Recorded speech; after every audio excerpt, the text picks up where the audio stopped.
Hello, welcome back.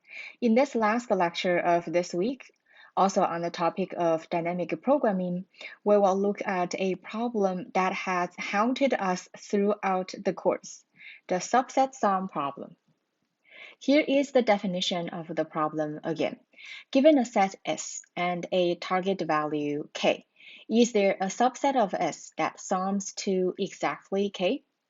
This is a decision problem and can be answered using either yes or no. We have seen this problem on NP-complete and have shown a divide and conquer algorithm that significantly improved the efficiency comparing with a naive brute force algorithm. Today, we will look at the same problem for one last time and see if we can find an efficient dynamic programming solution to it. Note that this problem is NP-complete, so it is impossible to find a polynomial time algorithm, but we will see how much DP can help. In order to develop a DP algorithm, as we have seen previously, there are always fixed steps to follow, and we ask these questions first. The most important question is, can we identify a recurrence relation that reduces a larger problem to subproblems? How can we define subproblems and use a table to save their results when first seen? First, let's find the recurrence relation. We assume that all the numbers in the set S are positive integers. Note that even for a set S with some negative integers, we can easily find the smallest negative integer and add a positive integer greater than its absolute to every number in the set, such that all the integers in the set become positive. Such a transformation only takes linear time. We define an algorithm SubSum nk with two parameters, where n is the number of elements and k is the target. SubSum returns a value true if a subset that sums to k and returns false otherwise. For instance, here we have a set S and a k value 14. Calling SubSum 5, 14 will consider elements in S from index 1 to index 5. So that'll be all of them. And then we consider the target value 14. So we know this answer is true because we can find a subset 149 that sums to 14. Here are some preparations before we define the recurrence relation. We first sort all the numbers in S in ascending order. Now, in order to find the recurrence relation, we usually look at the first object or the last object and see what the subproblem is when we take that object out. For this problem, we could do either way, and let's look at the last number in S. Taking out this last number will reduce the set S to S1, S2, Sn minus 1. This number Sn could be either in the subset that sums to K or not in that solution subset. There are only these two possibilities. For the first case, if Sn is in the solution, then the solution must be selected from this set, with the target value reduced to K minus Sn. If Sn is not in the solution, then the solution must be selected from this set, with the target value remaining at K. If SubSum nk is true, one of these two situations must be true. Do we know which one? We don't, and that's the idea of dynamic programming. We will compute both of them and decide. The recurrence relation is becoming more clear to us. Now let's work on the notation and see how we use parameters to define a subproblem. Here n is the total length of the set S and k is the original target sum. We can generalize this recurrence relation by modifying the parameters so all the subproblems can be further defined using even smaller subproblems in this same recursive way. We use two parameters, I and x, where I is the ending index of the integers in set S and x is a target sum. I must be between 1 and n, and x must be less than or equal to k. When we have subsum ix here, we're checking the set S1, S2, Si, and see if there is a subset that sums to the value x. Now we have the generalized recurrence relation.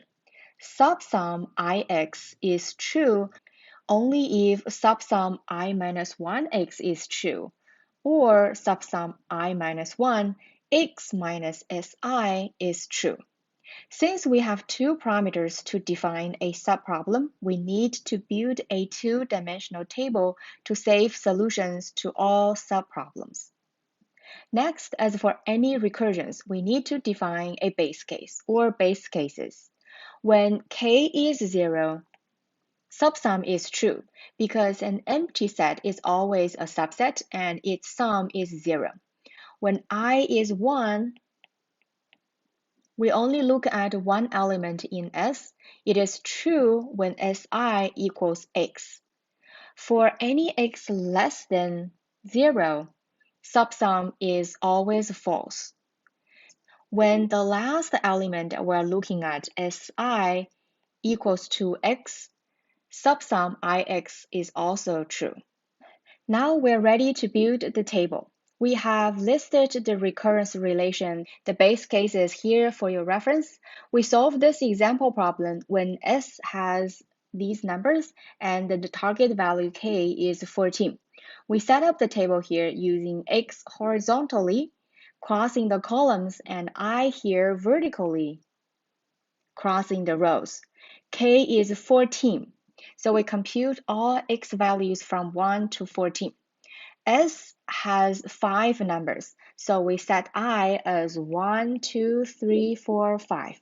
We also write SI values here for our reference. Notice that the solution to cell IX depends on the cell I minus 1x, which is the cell directly above it, and the cell I minus 1 x minus Si, which will be in the row above and a cell somewhere on the left. So we fill this table one row at a time, then from left to the right. So first, let's look at this cell. This is actually one of the base cases because Si equals to x now. So we have a true here. And then second cell. Essentially, we're looking at Si set. Can we find a subset of this set that sums to the value of 2? Si is 1, so we don't have a subset that sums to 2. This will be false, and we know for all the rest of this row, we have false.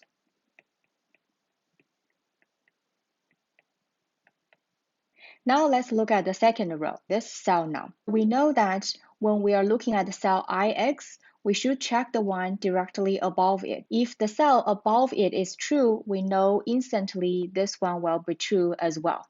And we also know that whenever we have a true in a column, that gets to propagate to the rest of the column. Next, this cell.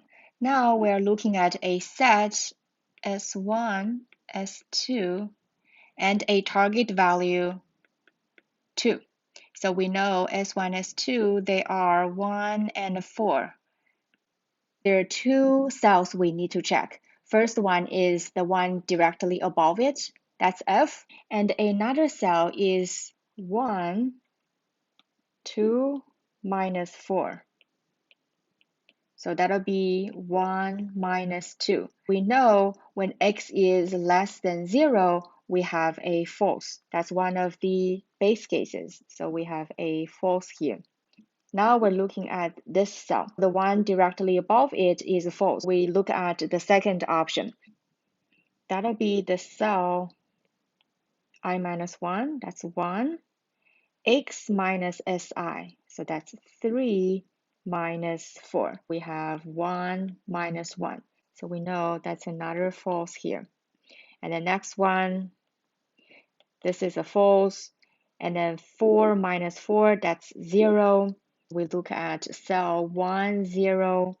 That's one of the base cases, so we know we have a true here.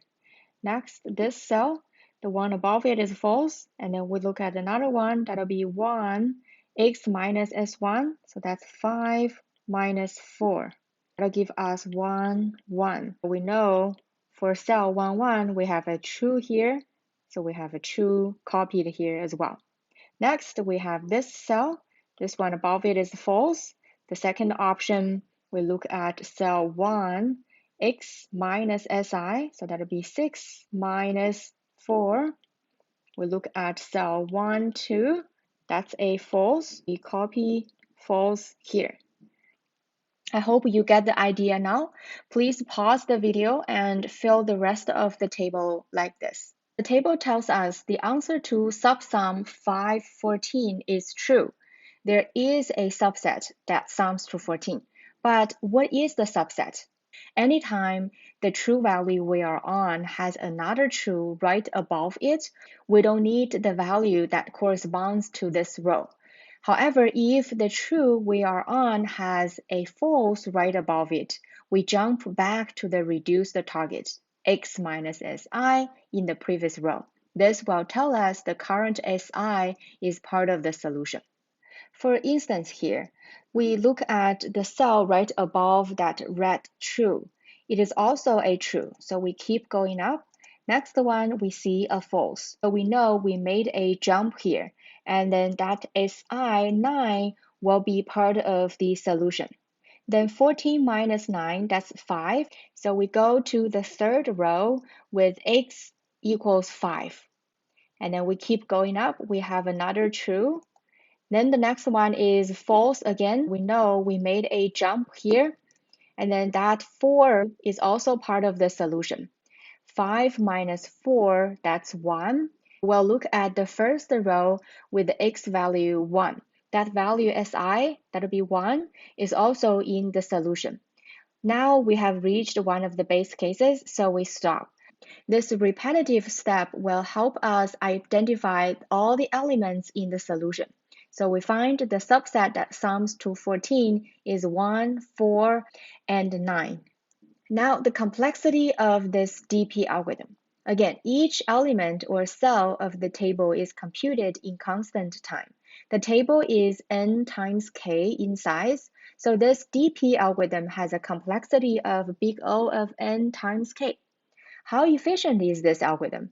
We don't know, since there is no upper limit on k. K could be very large, say 2 to the power of n. Then the complexity of this algorithm will be back to exponential. Again, it is consistent with the claim that there are no polynomial time algorithms guaranteed for the subset sum problem. However, the good news is that if we know k is not too big, so k could be, say, n squared or n cubed, then DP algorithm is an excellent solution to the problem. That will wrap up our discussion on dynamic programming. You see that DP solutions are usually very time efficient. However, it comes at a cost of maintaining a table that saves the solution to every single subproblem. I hope you find the topic interesting and helpful. I will see you next week.